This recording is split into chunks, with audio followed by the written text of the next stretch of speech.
नमस्कार दोस्तों, राजस्थान आरपीएससी द्वारा अभी फर्स्ट ग्रेड की जो वैकेंसी है उसका पूरा नोटिफिकेशन जारी कर दिया गया है। यहाँ पर मैं आपको इस वीडियो के अंदर डिटेल जानकारी देने वाला हूँ कि क्या क्या आपके लिए इम्पोर्टेंट जानकारी है कि किस किस सब्जेक्ट में कितनी पोस्ट है, कब से आप इसमें अप्लाई कर सकते हो, आपकी एलिजिबिलिटी क्या मांगी गई है, क्या योग्यता मांगी गई है, ठीक है, और कौन कौन फॉर्म भर सकता है और क्या बाहर के स्टेट वाले फॉर्म भर सकते हैं या नहीं भर सकते हैं। कंप्लीट पूरी जानकारी मैं आपको इस वीडियो के अंदर देने वाला हूँ। तो फ्रेंड्स, वीडियो को शुरू करते हैं। सबसे पहले देखिए, नोटिफिकेशन जारी हुआ है 17/7/2025 को।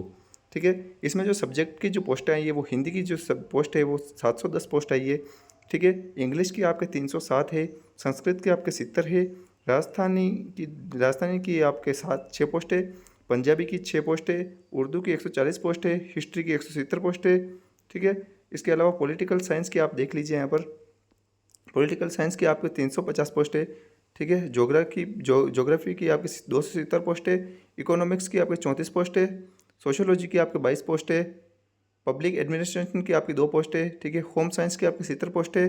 ठीक है, फिजिक्स की आपके 177 पोस्ट है, केमिस्ट्री की 177 है, फिजिक्स की आपकी 94 पोस्ट है, मैथ्स की आपके 14 पोस्ट है और बायोलॉजी की आपके 85 पोस्ट दी गई है। ठीक है, इसके अलावा जो भी आपकी और सब्जेक्ट है, जैसे कि आप देख लीजिए यहाँ पर अपने स्क्रीन पर। ठीक है, आपके यहाँ पर कॉमर्स से आपके तो आप 430 पोस्ट है आपकी, ड्राइंग के लिए आपकी 180 पोस्ट दी गई है, म्यूजिक के लिए 7 पोस्ट है, फिजिकल एजुकेशन के लिए आपके 73 पोस्ट है, कोचेस के लिए आपकी एथलेटिक्स की 2 पोस्ट है, कोच बास्केटबॉल की 2 पोस्ट है। ठीक है, कोच वॉलीबॉल की 1 पोस्ट है, कोच हैंडबॉल की 1 पोस्ट है और कोच कबड्डी की 1 पोस्ट है।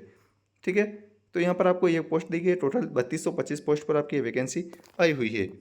तो हम बात करते हैं कि कौन कौन इस फॉर्म को भर सकता है, क्या एलिजिबिलिटी रखी गई है। तो सबसे पहले आप देखिए, यहाँ पर अनिवार्य शैक्षणिक योग्यता दी गई है। ठीक है, इसमें आपको पूरा मिल जाएगा।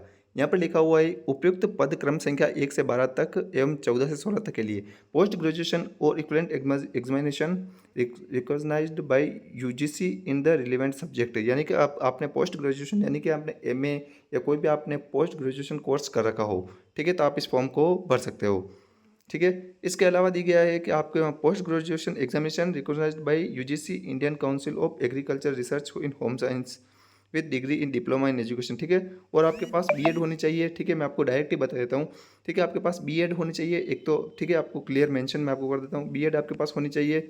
इसके अलावा आपके पास आपकी पीजी डिग्री होनी चाहिए, पोस्ट ग्रेजुएशन की डिग्री। ठीक है, तो आप इस फॉर्म को भर सकते हो और आपने ग्रेजुएशन की हुई होनी चाहिए। ठीक है, ये तीनों आपके लिए कंपलसरी मांगे गए हैं कि जिस भी सब्जेक्ट में आप फॉर्म भरोगे उस सब्जेक्ट की आपके पास पोस्ट ग्रेजुएशन डिग्री होनी चाहिए। ठीक है, आप हिंदी से पढ़ते हो तो आपकी हिंदी पोस्ट ग्रेजुएशन आपकी हिंदी में होनी चाहिए, इंग्लिश से पढ़ते हो तो इंग्लिश में होनी चाहिए। ठीक है, तो जिस सब्जेक्ट में आप फॉर्म भरते हो उसमें आपकी पीजी डिग्री अनिवार्य है। अब इस फॉर्म को भरने के लिए अगर आपका एमए का या आप जो भी यहाँ पर पीजी डिग्री कर रहे हो उसमें आपका लास्ट साल है, अंतिम वर्ष है, तो भी आप इस फॉर्म को भर सकते हो। ठीक है, बस उसमें आपको कुछ यहाँ पर प्रूफ मांगा गया है कि यहाँ पर आप देख लीजिए अपने स्क्रीन पर कि यहाँ पर क्लियरली मेंशन किया हुआ है कि पद की अपेक्षित शैक्षणिक अर्हता के अंतिम वर्ष की परीक्षा में सम्मिलित हुआ या सम्मिलित होने वाला व्यक्ति भी आवेदन करने के लिए पात्र होगा, किंतु उसे आयोग द्वारा आयोजित प्रतियोगी परीक्षा से पूर्व शैक्षणिक अर्हता अर्जित करने का सबूत देना होगा। यानी कि आपका जब भी एग्जाम होगा उससे पहले आपको यहाँ पर अपनी डिग्री को कंप्लीट करना पड़ेगा, या आपकी पीजी डिग्री है उसको आपको कंप्लीट करना पड़ेगा। सैलरी इसमें आपको 4800 ग्रेड पे के अनुसार मिलेगी, काफ़ी बढ़िया सैलरी मिलेगी, फिक्स पे मिलेगा आपको। ठीक है, एज लिमिट की अगर हम बात करें तो एज लिमिट आपकी 21 से 40 वर्ष के बीच में आपकी होनी चाहिए, तो आप इस फॉर्म को भर सकते हो। एज लिमिट में छूट जो दी गई है वो आप देख सकते हो। ठीक है, अनुसूचित जनजाति के लिए आपको देख लिया 5 वर्ष की छूट है।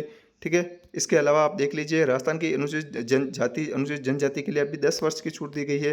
ठीक है, इसके अलावा सामान्य अनारक्षित वर्ग की महिला के लिए 5 वर्ष की छूट दी गई है। ठीक है, और विधवा एवं विच्छिन्न विवाह परित्यक्ता महिला को आपको कोई छूट नहीं दी गई है। ठीक है, ऑनलाइन आवेदन आप कब से कर सकते हो, वो 14/8/2025 से लेकर के 12/9/2025 तक आप ऑनलाइन आवेदन कर सकते हो। ठीक है, अगर आपका ओटीआर कंप्लीट नहीं है तो ओटीआर करके आपको फॉर्म भरना पड़ेगा। ठीक है, आपको यहाँ पर जनरल के लिए आपकी फ़ीस जो 600 रुपये लिखी गई है, और यहाँ पर आरक्षित वर्ग के लिए अनुसूचित जाति जनजाति के लिए आपकी जो फीस है वो ठीक है, वो यहाँ पर आपके 400 रुपये रखी गई है, और दिव्यांगजन के लिए 400 रुपये फीस रखी गई है। ठीक है, तो ये तो आपकी इंपॉर्टेंट जानकारी थी जो मैंने आपको बता दी है। ठीक है, इसका जो सिलेबस है वो सिलेबस का मैं आपको प्रॉपर एक अलग वीडियो बना करके बता दूंगा कि क्या आपका सिलेबस रहेगा। ठीक है, उम्मीद करता हूँ आपको ये वीडियो काफ़ी पसंद आया होगा।